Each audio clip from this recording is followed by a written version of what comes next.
Hi everyone, welcome back to my channel. ඉතින් ඔන්න ගොඩක් කාලෙකට පස්සේ මම ආයි වීඩියෝ එකක් ගේන්න හිතුවා.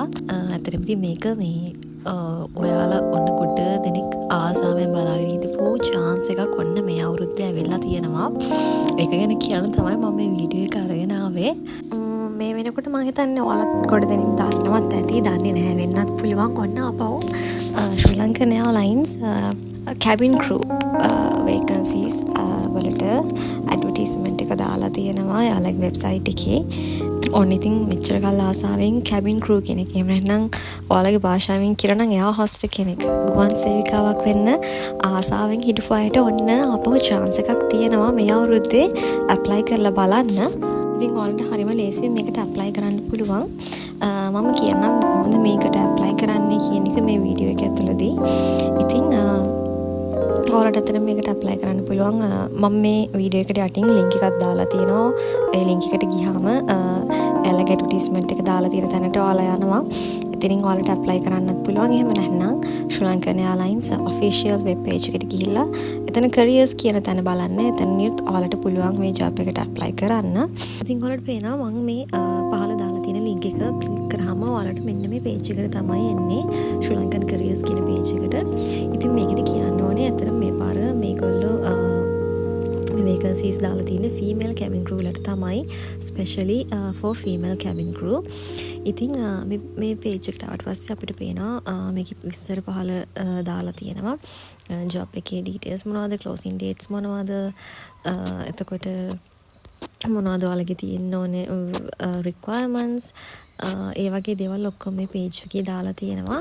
ඉතින් ඔයාලට කරන්න තියෙන්නේ මේ page එකේ උඩම තියෙනවා අපි ආවහම I am interested කියලා බටන් එකක් ඔයාලට පේනවා.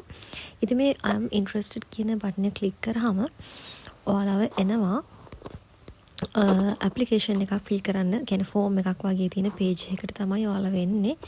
ඉතින් මෙතන පුළුවන් ඔයාලගේ CV එක upload කරන්න. already ඔයාලට තියෙන CV එක මෙතන upload කරන්න ඕනේ. ඊට පස්සේ පහලින් තියෙන ඔයාලගේ details fill කරන්න, basic information, ඒ කියන්නේ ඔයාලගේ birthdays, first name, last name, email address එක, phone numbers, NIC number, ඒ වගේ basic informations ටික දාන්න තියෙනවා. ඊට පස්සේ ඔයාලගේ education qualification දාන්න තියෙනවා. ඉතින් මේකෙදි අහන්නේ ඇත්තටම O level, A level result එක තමයි ගොඩක්ම අහන්නේ. ඊට පස්සේ ඔයාලා කලින් මම කිව්වා වගේ මෙතන CV එක දාලා ඉවරලා declaration කියන එකට ටික් එකක් දාන්න ඕනේ මතක් කරලාම. ඊට පස්සේ මේ මෙතන අන්තිමටම පහලින් තියෙන මේ application එක submit කරන්න කලින් pre-screening assessment කියලා ඔයාලගෙන් ප්‍රශ්න ටිකක් අහලා. එතකොට ඇත්තටම මට කියන්න ඕනේ දැන් මම කලින් කිව්වා වගේ මේකට apply කරනකොට අපේ අහනවා කලින් අර advertisement එකේ අපේ අහලා තියෙනවා requirements ටිකක්. ඒ කියන්නේ ඔයාලගේ තියෙන්න ඕනේ උස, බර, එතකොට ඒ වගේ basic requirements ටිකක් දාලා තියෙනවා. ඉතින් මේ මෙතන මම මේ කියපු pre-screening assessment කියන page පහළ කොටසේ මේ ඇප්ලිකේෂන් එකේ තියෙන අන්තිම කොටසේ මේ ප්‍රශ්න ටිකක් අහලා තියෙනවා. ඉතින් ඒවෙන් ඇත්තටම අහන්නේ අර කියපු මුලින් අහපු requirements ඔයාලගේ තියෙනවද නැද්ද කියන එක විතරයි. ඉතින් මේකෙදි මතක තියාගන්න ඕනේ මේ අහලා තියෙන ප්‍රශ්න හැම එකකටම වගේ ඔයාලා yes කියන answer එක දෙන්න ඕනේ. මොකද මෙතන no කියන answer එකක් ආවොත් ඔයාලට මේ දාන application එකටවත් ගොඩක් දුරට reply එකක් නැති වෙන්න පුළුවන් අවස්ථාවක් තියෙනවා. මොකද එතනින්ම ඔයාලා මේ job එකේ requirements ඔයාලට නැහැ කියන එක තමයි කියන්නේ. මෙතනවා no කියන answer එක දුන්නොත් ගොඩක් වෙලාවට. ඉතින් ඒ හින්දා ඒක පොඩ්ඩක් බලලා කල්පනාවෙන් ෆිල් කරනකොට ෆිල් කරලා මේ හැම එකම ඔයා මොකක්ද අහලා තින්නේ, හැබැයි මම මෙහෙම yes දාන්න ඕනේ කිව්වයි කියලා ඔයාලගේ මේ details ඇත්තටම නැතුව fake details එහෙම නම් දාන්න එපා. මොකද එයාලගේ interviews වලදී certification check කරන අවස්ථාවවලදී මේවා ඔයා බොරු දාලා තිබුණොත් ඒවා හොයාගන්න අවස්ථාව තියෙනවා. ඒ නිසා එහෙම දේවල් කරන්න එපා. මොකද එතකොට ඔයාම තමයි පසුතාවයටපත් වෙන්නේ. ඉතින් ඒ හින්දා ඒවා කල්පනාවෙන් ඔයාගේ මේ qualifications හරියට තියෙනවද? ඒ requirements ඒ ටික හරියට තියෙනවද නැද්ද කියලා බලලා තියෙනවා නම් මෙතන yes කියන පිළිතුර දාලා මේ application එක දාන්න මතක තියාගන්න ඕනේ. එතකොට අන්තිමට මේකේ තියෙනවා source of information about this job opportunity කියලා. එතකොට ඔයාලා මෙතන පහළ මේ වගේ අරගෙන select කරලා දානවා කොහෙන්ද මේක දැනගත්තේ කියන එක. social media වලින්ද කොහොමද කියන එක ඔයාලට දාන්න පුළුවන්. ඊට පස්සේ මෙතන අහලා තියෙනවා are you a former employee of Sri Lankan Airlines? If yes, please specify and provide your staff number කියලා. ඇත්තටම ඉතින් මේ අලුතෙන් ඇප්ලයි කරන කෙනෙකුට නම් මෙතන දාන්න දෙයක් නැහැ. හැම නිසා ඔයාට මෙතන ඩොට් එකක් වගේ දෙයක් තියලා නැත්නම් no කියන ආන්සර් එක දාලා මේ ඇප්ලිකේෂන් එක සබ්මිට් කරන්න තියෙන්නේ. ආපහු පහළ අන්තිමට ආපහු ඩික්ලරේෂන් එකක් අහනවා. එතනත් I agree කියන එක දාලා ඊට පස්සේ මෙතන මේ තියෙන කැප්චර් එකක් දාලා මේ ඇප්ලිකේෂන් එක සබ්මිට් කරන්න තමයි තියෙන්නේ. ඉතින් හරිම ලේසියි මේකට ඇප්ලයි කරන්න. ඉතින් අපි බලමු මොනවද ඔයාලට තියෙන රික්වයර්මන්ට්ස් කියන එක මේ ජොබ් එකට ඇප්ලයි කරනකොට. ඉතින් මෙන්න මෙහෙම තියෙනවා. පළවෙනි රික්වයර්මන්ට්ස් ටික දාලා ෆීමේල් ශ්‍රී ලංකන් සිටිසන් කෙනෙක් වෙන්න ඕනේ. ඒ කියනවා ලංකාවේ පුරවැසිභාවයේ තියෙන කෙනෙක් වෙන්න ඕනේ. ෆීමේල් කෙනෙක්. ඒ වගේම ඔයාගේ වයස අවුරුදු 18ත් 27ත් අතර වෙන්න ඕනේ. මැයි 14 වෙනිදාට. මැයි 14 වෙනිදා කියලා මේගොල්ලෝ කියන්නේ මේ ක්ලෝසින් ඩේට් එක වෙනකොට ඔයාගේ වයස අවුරුදු 18ත් 27ත් අතර වෙන්න ඕනේ කියන එක. ඒ වගේම ඔයා සිංගල් කෙනෙක් වෙන්න ඕනේ. ඔයා මැරිඩ් නම් මේකට ඇප්ලයි කරන්න බෑ කියන එක තමයි එකෙන් කියන්නේ. ඒ වගේම ඔයාට GCE O levels වලට 6 passes තියෙන්න ඕනේ 1 sitting වලින්. ඒ කියන්නේ ඔයා පළවෙනි පාර විෂයන් 6ක් සමත් වෙලා තියෙන්න ඕනේ.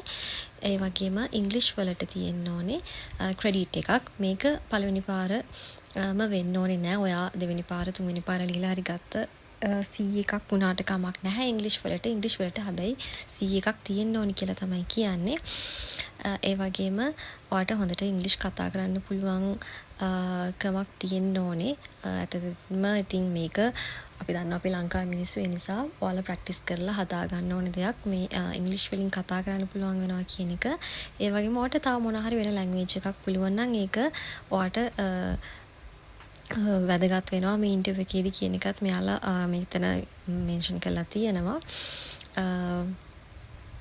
ඒ වගේම ස්මාර්ට් ඇන්ඩ් ප්‍රොෆෙෂනල් ප්‍රොෆයිල් එකක්. ඒ කියන්නේ ඔයාව දකින පළවෙනි අවස්ථාවේදී ඔයාගේ පෙනුම ගැන තමයි මෙතන මේගොල්ලෝ කියන්නේ.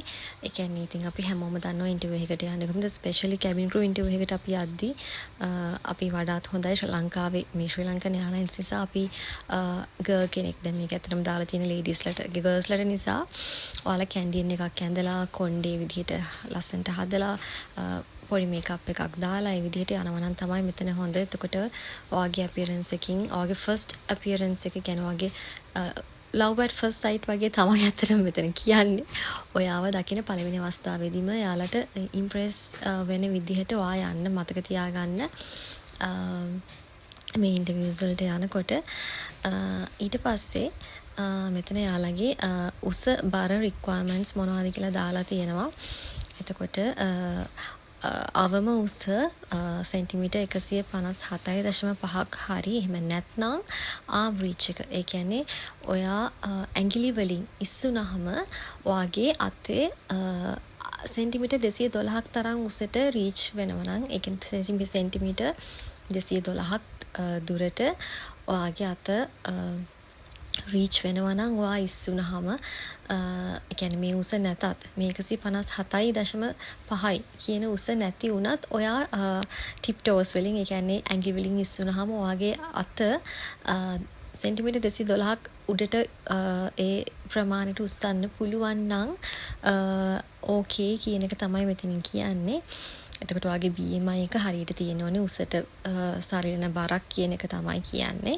ඉතින් ඔය ටික තමයි අතට මේගොල්ලෝ රික්වයර්මන්ට්ස් විදිහට ඉල්ලලා තියෙන්නේ. ඊට පස්සේ යාලා මේකේ කියන්නේ next steps විදිහට තමයි දාලා තියෙන්නේ. ඒ කියන්නේ ඔයා මේ ඉන්ටර්විව් එකකින් පාස් වුණොත් ඔයාට ඊළඟට කරන්න තියෙනවා IELTS කරන්න ඕනේ. ඒකේ ඔයා 6 කියන මාක් එක ස්කෝර් කරන්න ඕනේ. ඊට පස්සේ ඔයාව මේකට සිලෙක්ට් වුණාම ඔයා දැන් මේ ජොබ් එකට තේරුණොත් ඔයාව ට්‍රේන් කරවලා එතකොට ඔයාට ජොබ් එක දෙනවා. ජොබ් එක දුන්නාට පස්සේ ඔයාගේ ගන්න සැලරි එකකින් එයාලා අර ඔයාට කරපු ට්‍රේනින් එකට අදාළ ගාස්තුව ඩිඩක්ට් කරගන්නවා කියන එක තමයි මේකෙන් කියන්නේ. ඉතින් ඇත්තට මේක ගොඩක් වෙලාවට කොටස් වශයෙන් ඩිඩක්ට් කරගන්න විදිහ තමයි සාමාන්‍යයෙන් නම් කරන්නේ. එහෙම වෙවි කියලා මම හිතනවා මේ පාරත්. ඉතින් ඔය ටික තමයි මේ වේකන්සි එක ගැන මට කියන්න තියෙන්නේ. දැන් ඔයාලා දැක්කා මොනවද රික්වයර්මන්ට්ස් කියන එකයි, කොහොමද ඇප්ලයි කරන්න කියන එකයි, කොතනින්ද ඇප්ලයි කරන්න කියන එකයි. ඉතින් මම සුබපතනවා ඔන්න මයි 14ට කලින් කොහොම හරි ඔයාලගේ ඩ්‍රීම් එකක් වෙච්ච ඒ ජොබ් එකට ඇප්ලයි කරන්න ඔන්න chance එක හම්බෙලා තිනවා. ඉතින් මේකෙන් කොහොම හරි ප්‍රයෝජනයක් ගන්න කියලා තමයි කියන්න තියෙන්නේ බලාගෙන ඉන්න ගර්ල්ස්ලා හැමෝටම. ඉතින් මම විශ් කරනවා ඔයාලගේ ඩ්‍රීම් ජොබ් එක ඔයාලට කොහොම හරි හම්බ වෙන්න කියලා.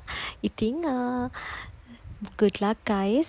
අපි ආපහු මේ වගේ වීඩියෝ එකකින් ඉක්මනින්ම හම්බ වෙමු.